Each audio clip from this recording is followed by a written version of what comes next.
High above the world, where the air is thin and every step could be your last one, a snowboarder clipped into his board, ready to do what no one had ever dared before. His name was Marco Siffredi, and he didn't just want to climb Mount Everest, he wanted to ride it. In 2001, Marco became the very first person in history to snowboard down Mount Everest. It was a feat that should have secured his place in the world record books forever. But Marco wasn't satisfied with just that one record. Less than a year later, he returned to the mountain, to Mount Everest, aiming for a line even more dangerous. The Hornbein Couloir, a narrow chute so steep and deadly that no snowboarder had ever dared to attempt it. He wanted to go back to the top of the world and take down that route on his snowboard. On the early morning of August 24th, 2002, after reaching the summit of Mount Everest again, Marco strapped into his board and disappeared down the north face of Everest. He was never seen again. No body, no board, no answers. Today, his final ride remains one of Everest's greatest unsolved mysteries ever. What happened to Marco?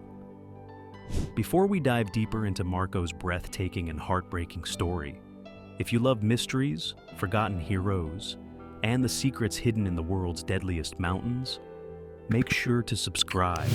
I want to bring these stories back to life, and I'm on the road to my first 1,000 subscribers. Your subscribe would mean a lot to me.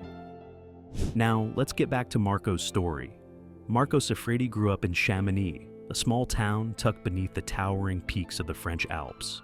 From the time he could walk, Marco was drawn to the snow and the steepest parts of the mountains that most people were too afraid to even climb. While other kids around him spent their days riding bikes or playing soccer, Marco chased something colder, wilder, and far more dangerous. He wasn't like the others' kids. He became a snowboarder, and one of a kind. He didn't just love snowboarding, he lived for it. By the time he was a teenager, Marco was already carving down slopes that seasoned mountaineers feared to climb. To him, steep wasn't scary. It was beautiful and exciting. It wasn't enough to ride where others had gone. He wanted the biggest mountains, the steepest lines, the places no one had ever dared to descend before. He wanted to do things no one had ever done before. Marco wasn't reckless at all.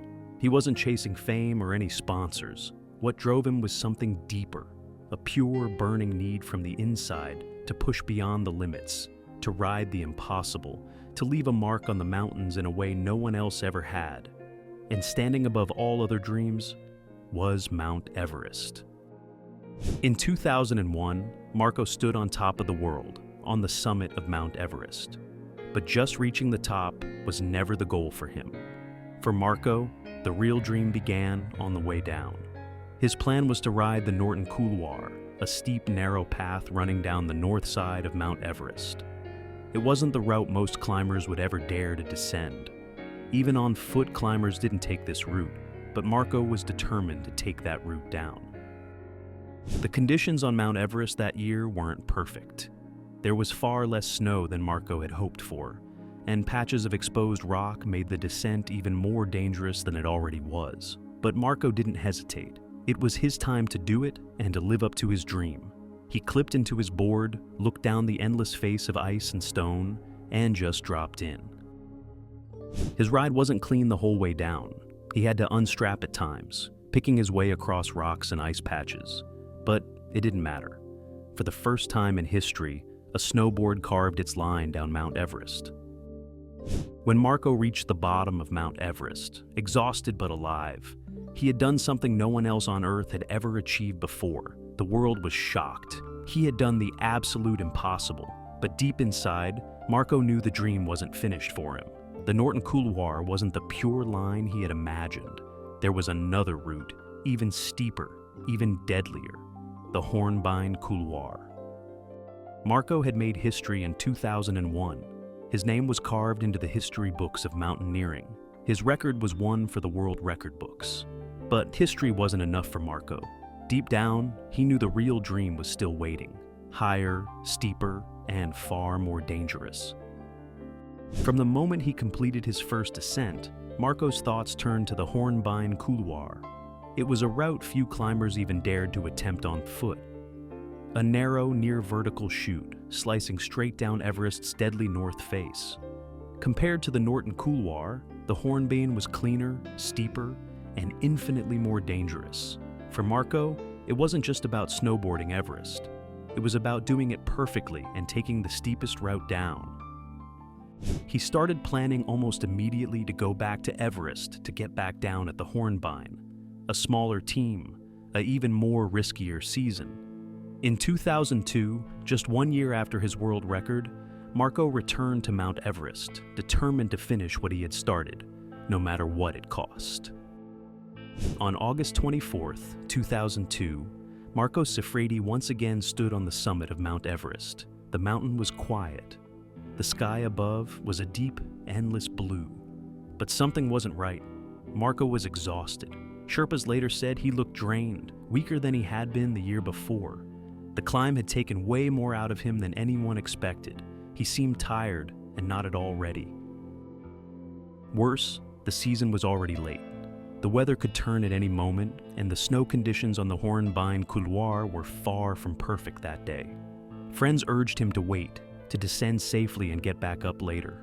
But Marco had come too far to wait for another moment.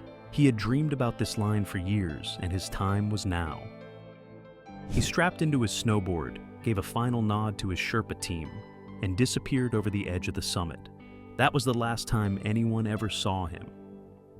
Some believe he lost control on the steep ice, buried by an avalanche or a hidden crevasse. Others think exhaustion simply caught him mid-descent, and the mountain claimed him quietly. No one knows for sure what really happened. His body was never found again. His board was never recovered. Only silence remained, and the mountain holding tight to its secrets. Marco Siffredi was never chasing fame.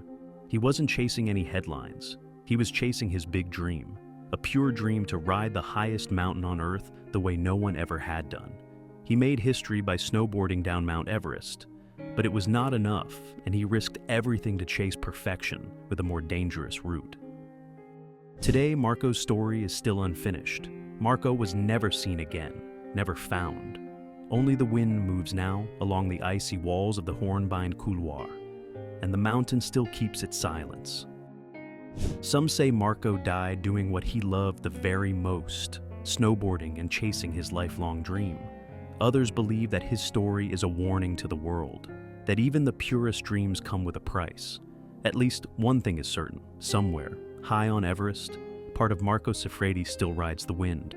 Some dreams are too wild to ever be buried. If you found Marco's story as unforgettable as we did, make sure to subscribe.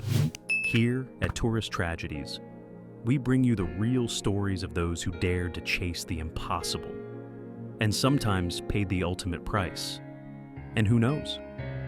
Maybe someday, the mountain will finally give up the last secrets it still holds,